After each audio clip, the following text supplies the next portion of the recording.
সম্প্রতি বিজ্ঞানীরা দাবি করেছে খুব শীঘ্রই সূর্য পশ্চিম দিক থেকে ওঠা শুরু করবে। তাহলে কি আমরা কিয়ামতের দ্বারপ্রান্তে রয়েছে? পৃথিবী তার শেষ সময় এসে পড়েছে। যে কোনো সময়ে উল্টে যাবে পৃথিবীর চৌম্বক মেরু, মেরু উল্টে গেলে উল্টে যাবে দিকও। ফলে শিগগিরই পরিবর্তন হতে যাচ্ছে সূর্যের দিক। বেশ কয়েক বছর ধরে এমন সংকেত দিয়ে আসছেন গবেষকরা। সম্প্রতি বিজ্ঞানীরা স্বীকার করেছেন সূর্য পশ্চিমে উঠে পূর্বে ডোবার সময় ঘনিয়ে আসছে। সূর্য পশ্চিম দিক থেকে ওঠার আশঙ্কা করছেন অনেক বিজ্ঞানীরা। অনেক টেলিভিশন চ্যানেলের রিপোর্ট আমরা দেখেছি। প্রথমত অনেক সময় আমাদের দেশে এই জাতীয় রিপোর্টগুলোতে বলা হয় এক জিনিস আর রিপোর্টে উপস্থাপন করা হয় এটাকে আরো ফুলিয়ে ফাঁপিয়ে দর্শক বা ভিউয়ার্স টানার জন্য আকর্ষণীয় করে চমকপ্রদ করে সেটাকে উপস্থাপন করা হয়। বাস্তবতা আসলে এই টাইপের না, এরকম হয় অনেক সময়। এখানে রিয়েল ঘটনা কি সেটা আমি জানি না, যদি ধরেও নেই যে রিপোর্ট যেভাবে করেছে সেভাবে রিপোর্টটা আমি দেখেছি যে পশ্চিম দিক থেকে সূর্য ওঠার আশঙ্কা করা হচ্ছে। সেক্ষেত্রে সেটা যদি হয় তাহলে সেক্ষেত্রে পৃথিবীতে নানা রকমের বিশৃঙ্খল পরিস্থিতি দেখা দিবে, রোগবালাই, ঘরে ঘরে ক্যান্সার হয়ে যেতে পারে ইত্যাদি ইত্যাদি অনেক আশঙ্কা বিজ্ঞানীরা করছেন। তো আমরা যখন কোরআন এবং হাদিসের ছাঁচে ফেলে এই গবেষণাকে মাপযোগ করার চেষ্টা করি তখন আমরা দেখতে পাই যে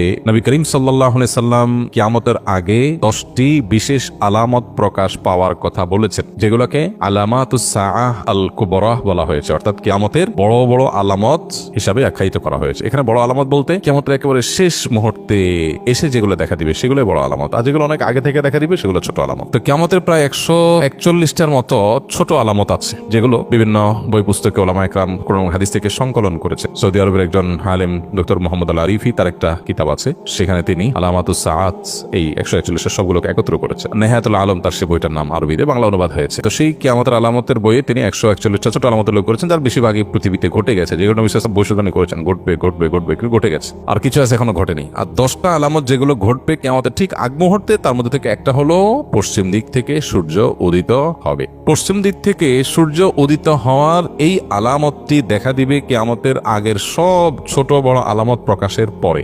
এরপর আর কিছু থাকবে না। পশ্চিম দিকে যখন সূর্য উদিত হবে তখন কেউ আর তওবা করে আল্লাহর পথে ফিরে আসলো সেটা অ্যাকসেপ্টেবল হবে না, সেটা অ্যাকসেপ্টেড হবে না, এবং তারপরেই শুরু হবে মহাপ্রলয়, শেষ।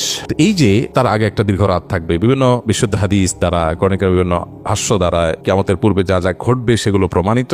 সেই আলোকে আমরা বলতে পারি যেহেতু কিয়ামতের ওই যে আলামতগুলো এখনো দেখা দেয়নি, ইমাম মাহদীর আবির্ভাব, ঈসা আলাইহিস সালামের আবির্ভাব, দাজ্জালের সাথে সংগ্রাম, ইয়াজুজ মাজুজের সাথে সংগ্রাম, আরো বহু বিষয় রয়েছে যেগুলো কিয়ামতের আগে ঘটবে। সর্বশেষ আলামত হবে এটি। তো সেই ছাঁচের সাথে আমরা মিলাইলে দেখি যে এটা যদি ঘটেও, বিজ্ঞানীদের এই গবেষণা যদি সত্য হয়, তাহলে কিয়ামতের আগে যে পশ্চিম দিকে সূর্য উদয় হওয়ার কথা হাদিসে বলা হয়েছে এটি সেটা নিশ্চয়ই না। অর্থাৎ এরপরেও পৃথিবী টিকবে। এই পশ্চিম দিকে সূর্য উদিত হওয়ার পর পৃথিবী ধ্বংস হয়ে যাবে এটা কোনোদিনই হবে না, যতক্ষণ পর্যন্ত হাদিসে ওই সমস্ত আলামতগুলো প্রকাশ না পাবে যেগুলোর পরে হাদিসে সতর্ক করা হয়েছে, সতর্ক করা হয়েছে। এর আগে আপনারা দেখেছেন বিভিন্ন সময় বিজ্ঞানীরা গবেষণা বলেছেন বিভিন্ন নক্ষত্র তাদের যে কক্ষপথে তাদের যে বিচরণ হয়ে থাকে, আল্লাহ সুবহানাহু ওয়া তাআলা কোরআনে কারীমে যে বলেছেন যে ওয়াশ-শামসি তাজরি লিমুস্তাকাররিন লাহা যালিকা তাকদীরুল আজিল আলীম ওয়াল কামারু কদ্দারনাহা মানাজিলা। এই যে সৌরজগতে বিভিন্ন গ্রহ নক্ষত্র, আল্লাহর বিভিন্ন বড় বড় যে আপনার তারকারাজি রয়েছে, সৃষ্টি রয়েছে, এগুলো তাদের নির্দিষ্ট কক্ষপথে বিচরণ করে, আল্লাহ তাআলা এটা বলেছেন। এই যে বিচরণ করবার কথা বলা হয়েছে কোরআনে,